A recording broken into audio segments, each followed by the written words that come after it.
Call the meeting in order. Welcome, everyone. We'll start. Kate, would you read us in the pledge, please? I pledge allegiance to the flag of the United States of America, and to the republic which stands one nation under God, indivisible, with liberty and justice for all.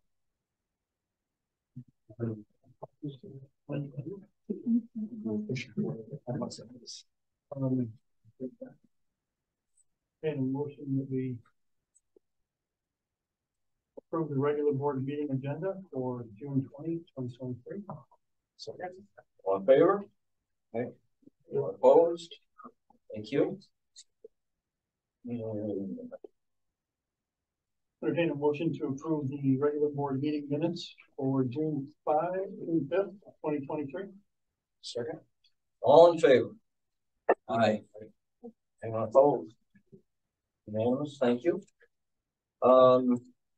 So that takes us right to presentations. Absolutely. So I see we have the maestro here, Mr. Shalino. Welcome. You've got a presentation. You're up. Before Mr. Shalino speaks, just this is just one more example of GCS getting back to really celebrating some of the wonderful traditions that we've done. We haven't done our overnight band trip, and we're excited to get that back on our schedule. And so, with that, go ahead and share your information. Where would you like me to stand? You're good. Exactly. All right. Good evening, everyone. If you don't know, my name is Joe Shalino. I'm middle school and high school band director here. I've been here about 2 years, so I understand that in years past there have been band trips. High school band has gone on trips all over the place, some competitive in nature, some adjudication rating type trips, and I see no reason why we can't do that again. So I started working on a trip earlier this year for next March of 2024. It began with the idea of going for rating, adjudication, that type of thing. Hooked up with a school in Ohio, in Western Ohio. It's Ohio Northern University. And the director of jazz studies is actually my old trumpet professor from my undergrad days at SUNY Fredonia. He was an Ohio native, so when the job came up at ONU, he was happy to take it. So I contacted him, let him know this is something we were interested in, work with the faculty there, our students can work with the faculty there. And he's kind of a crazy guy. He's a gifted musician, really great, just engaging individual. And his words to me were, we have a calendar meeting. Let me call you back. He hung up, called me back. And they have a concert the very weekend that we were going to be there. So we decided to change how we were doing things, make the day of the concert, which is Saturday the 23rd, more of a workshop type thing with the professors, with the college students there, and then the opportunity to perform on their concert with them. We would have our own material prepared. The ONU group would have their material prepared, and then we would finish with some combined works. And I think it'd be a great opportunity for the students. Obviously, there's other things we can do on the trip along the way and on the way back. Ohio has other things we can do. Western Ohio, not necessarily a hotbed of tourism, but we're going to stop in Cleveland first. Things like the Rock and Roll Hall of Fame. I understand there are dinner cruises you can take on Lake Erie along the Cuyahoga River. There are other things like aquariums and just all kinds of stuff they can do. So I'm working on that with our tour company. It's First Choice Educational Tours. She's been great. Joanne Rufino's the woman I've been working with, helping us with developing an itinerary, throwing ideas out, going back and forth right up until this morning. I think we're getting very close to an itinerary. The original dates I had was a 4-day trip from Thursday to Sunday. I think we're going to make it a 3-day trip instead. I think we can get done what we need to get done in 3 days and make it a little more cost effective for everyone. There will be 3 fundraising opportunities next year as well for the students to make sure that bulk of this, if not all of it, can be covered going that route. Do you have any questions on that? Questions for Joe? Glad to see it's coming back. Yes, thank you. It's a good experience for the students. It's all about performance opportunity and making that a learning experience as well. This will be a unique performance opportunity. The combined group should be well over 100 shouldn't say students, but they're all students no matter what level. Should be a really large group that get to perform. It should be an awesome sound too. I know there's a couple of organizations represented here that might be able to help. So yeah, I appreciate that. Yes, no doubt about it. Sounds great, Joe. I think it was premature to authorize that tonight, or so tonight it was not for approval. It was just really to say that we are hoping to move forward with the planning, and so that would really be the next step. Is that? Yeah, once with that, when we have real information, which should be very soon, as far as cost per student, actual company, the places we're going to go for sure. Like I said, as of this morning, I'm fairly certain of the rough itinerary. We're still working out the schedule for that Saturday at ONU. Been in contact with the teachers there. And we're working out workshops and things like that for the students, and the concert in the evening. It should be a good time. Sounds great. Look forward to the details. I don't think anybody's opposed to it at this table. And away you go. Appreciate that. Thank you. Thank you. Thank you, Joe. Thanks, everybody. Very much. Okay. So, All right, to Mrs. Flowers. Miss Coletta is wearing multiple hats tonight. She's Mr. Holt and Mrs. Coletta. Mr. Holt is at his daughter's graduation tonight. So we want to certainly wish him and his family congratulations on a special night. And at the last board meeting, there was a question in regards to the incident that had happened at York Central School Districts. And I just wanted to go through a little bit of what our TIG process is here at Geneseo. So TIG is our trauma, illness, and grief team. And anytime that there is any sort of crisis, anything out of routine that would have an impact on our school or community, we activate our TIG team and we determine the level of crisis. The crises are rated on a level of 1 to 4, depending on impact. So when we were made aware of the situation at York Central School Districts, our TIG team was activated. And really what we do is we meet and we identify the level of impact. And what that means is we have met as a TIG team and we have information on staff members, families, community members, students who may be impacted by a situation in a neighboring school. And we make sure to reach out to those individuals. And again, knowing what level of support they would need based on the level of impact, we provide those different opportunities. We also, as a region in the Genesee Valley BOCES region, we all have agreed and we have TIG trained team members. And that is a training that is very specific. It's a six-day training. And once our team members are trained, then they can go to neighboring districts to provide support. And we did have TIG team members go directly to York Central School District to provide support. So just wanted to give you an overview. We have activated our TIG team multiple times when we talked about the medical incident in the pool this year, when we have student's parent pass, we activate the TIG team. So it's lots of different reasons that we activate our TIG team. Certainly when we had our situation on the athletic field this fall, we had our TIG team activated, and with the level of impact with that one, we did utilize the BOCES TIG coordinator to help make sure that we had covered all our bases and that we had thoughtfully had a plan to make sure that all of our students' needs were met. So just wanted to review what our TIG process is, because it's a well-functioning team and they really do provide a lot of support to our staff and students. Now to more pleasant things. Capital improvement project. We continue to be on schedule and on budget. So we know that there is a contingency budget that we had set aside for any mishaps or found items that we weren't aware of. And just wanted to give you an update. This is our gym on our first floor. And really what you're looking at is the block walls, but also the steel structural supports and the newly poured concrete. How they pour that concrete and have all these automated floats and other concrete finishing machines. It's amazing to watch when you used to watch them do it with hand trowels.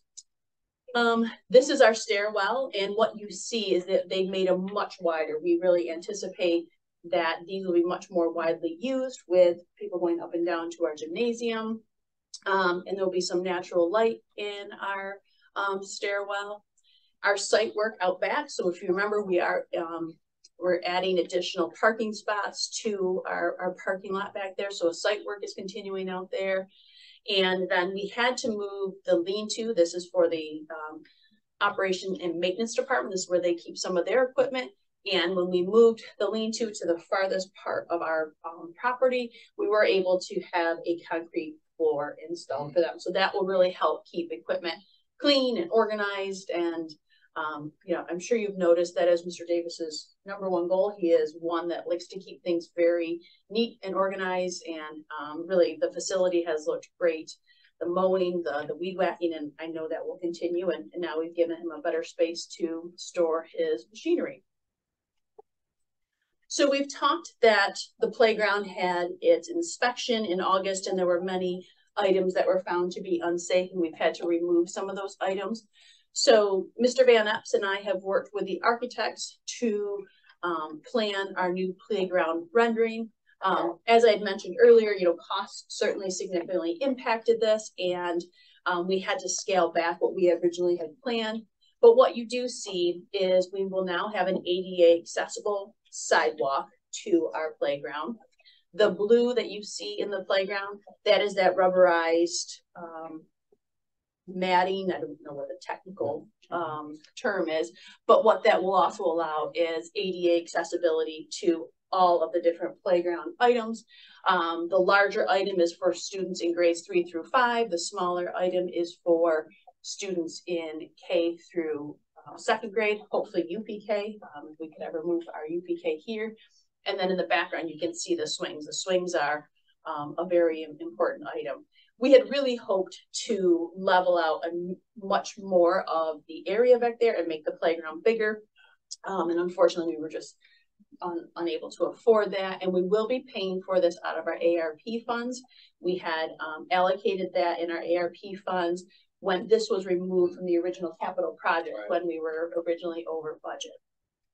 So very excited. The blacktop that you see in this picture, that is the existing blacktop that has one basketball court down there. So that isn't a new piece. So really excited about this. You will be approving a seeker tonight so that you would start doing this work on the playground, but just wanted to give you a perspective and a visual to go along with what we've been talking about for our playground renderings.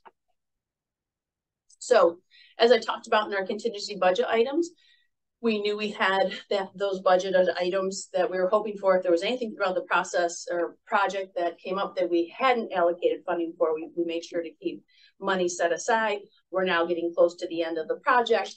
And if you're here on any regular basis, you've heard about our issues with the elevator and how it breaks down on a regular basis.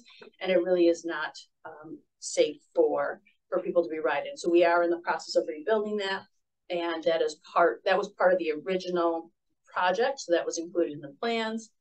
The other major issue that we're having is our chiller is beyond its term for being maintenance and to be rebuilt. And so that is another item that we really feel strongly needs to take place, is having our air conditioner rebuilt. If we had a building that we could open our windows, it wouldn't be such a significant issue. But unfortunately, our windows don't open in our classrooms. And on a day like today, where it starts to get humid and muggy, it makes it very uncomfortable in the classrooms. And last year, if you came to our games, you saw that the road to access the Field of Dreams was very steep, and we had to utilize our gator for many people to access the field. So we have been working with SEI to have different access.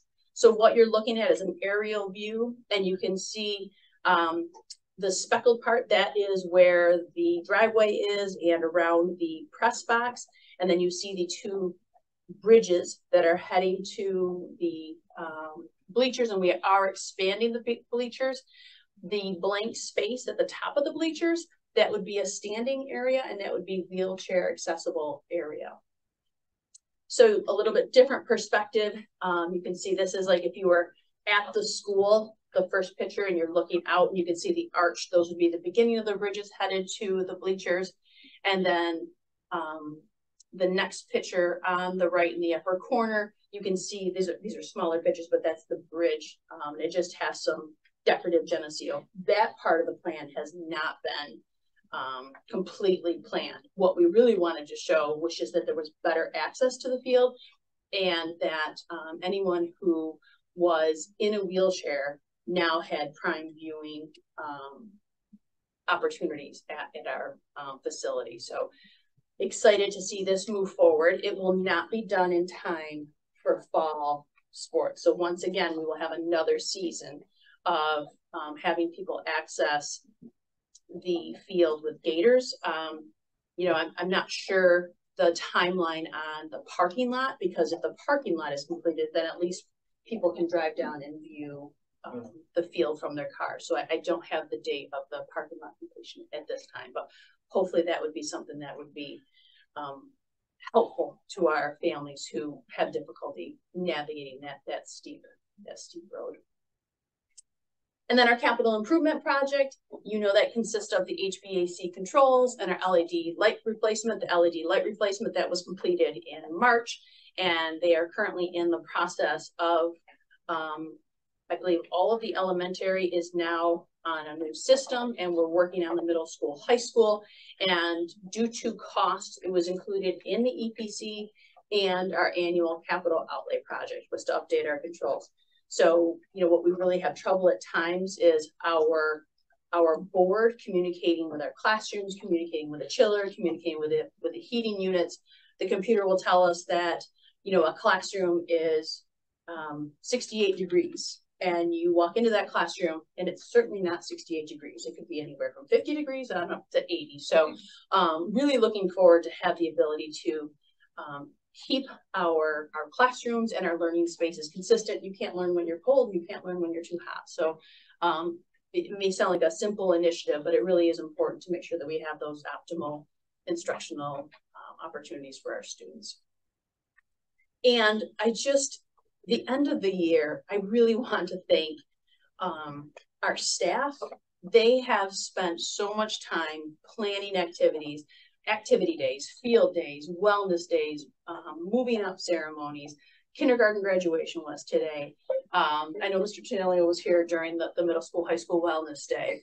Not only are they planning these days, but they're also getting in dunking booths. And it was a chilly day and the water was not warm.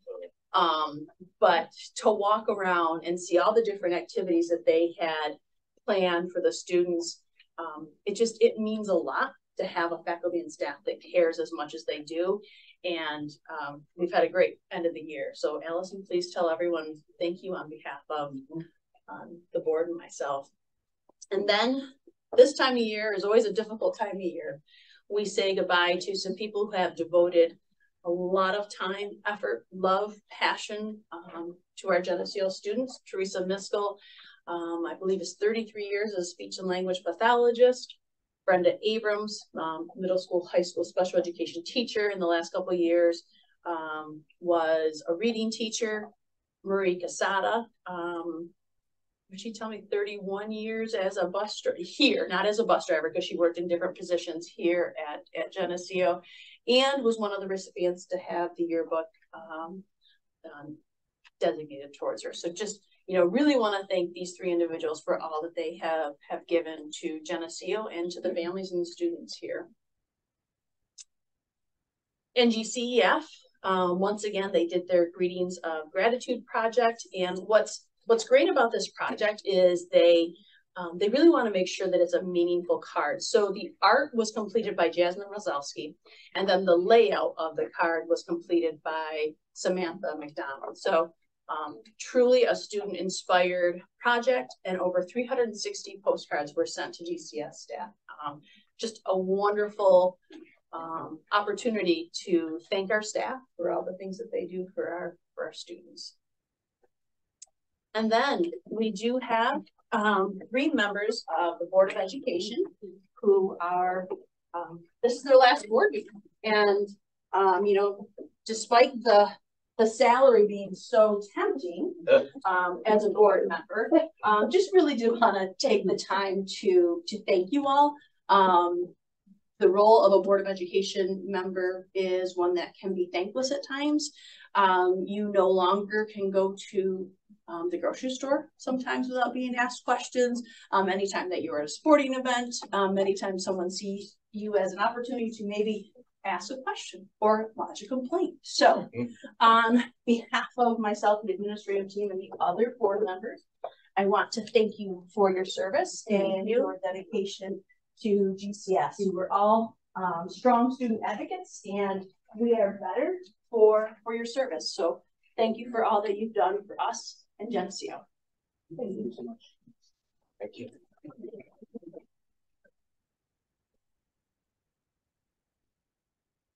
And then the culminating event of what we look forward for all of our students after 13 years of education, our graduation ceremony.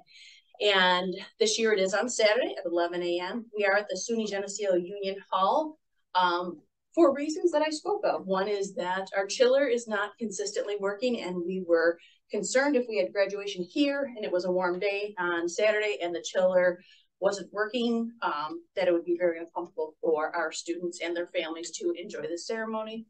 Normally we have it at the Wadsworth Auditorium. They are currently under construction there, so we couldn't have it there. So, and the driveway access will be a little bit interesting. So we were able to work out that we will have it at the SUNY Geneseo Union Hall, and we are looking forward to our graduation. Any questions? Chiller, I know nothing about chillers. Does one chiller operate the whole K-12 facility? Well, Dan, I have this much more knowledge of the chiller than you do. So we have what's considered a large chiller and a small chiller. And ironically, the small chiller is honestly what most of the time is chilling and cooling our building. And what's happening is they aren't communicating well together. And when that's a technical HVAC term, communicating. But one of the issues that we were having is when they weren't working at a proper level, that the oil was not being pumped out of the engines enough, and then we were having issues. And again, those are all technical HVAC terms that I have. But we do have two chillers, a large and a small chiller. And they're both 50 years old. At least, Mr. Forrester? The small chiller maybe the one. I don't know how the small chiller is, but it appears newer than that. They're old, yeah. Okay, thanks.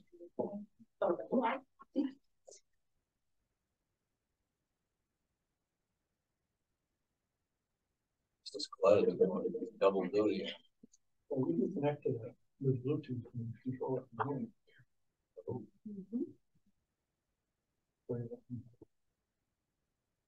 You just hand control back and forth. Okay, community relations. Community relations. No one to say no. Okay, great. That leads us to committee reports. No audit finance report tonight. No policy committee report tonight. I'm thinking maybe August when we get back. Having 2 meetings a month. We'll get back to that. Which leads us to personnel. Thank you for fixing this. Appreciate that. I'd like to entertain a consent motion for items 7.02 through 7.14. Second.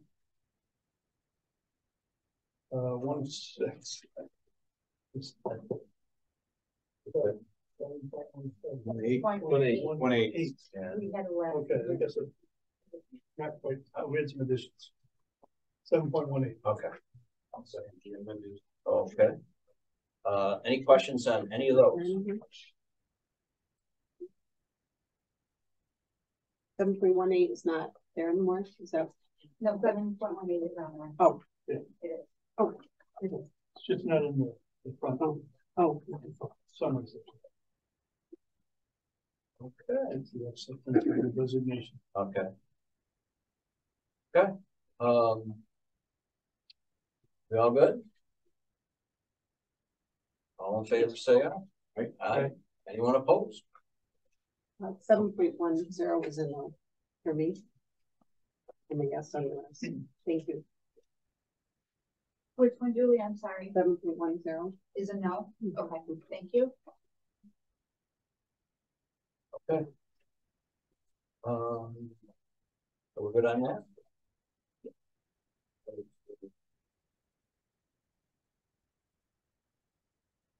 Under new business. I'd like to entertain a consent motion for items 8.02 through 8.11. Second. Questions on any of those items?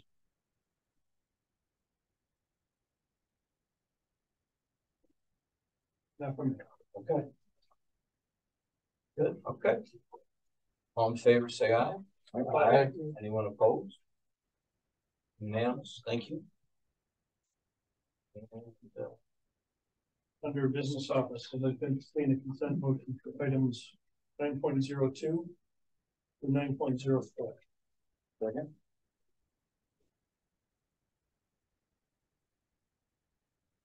No. Not, all in favor, say aye. Aye. Anyone opposed? Unanimous, thank you. This is two. I'd like to entertain a motion to enter into executive session for one collective bargaining unit contract negotiation topic and employment history of 3 particular employees. Second. All in favor? Aye. Everyone.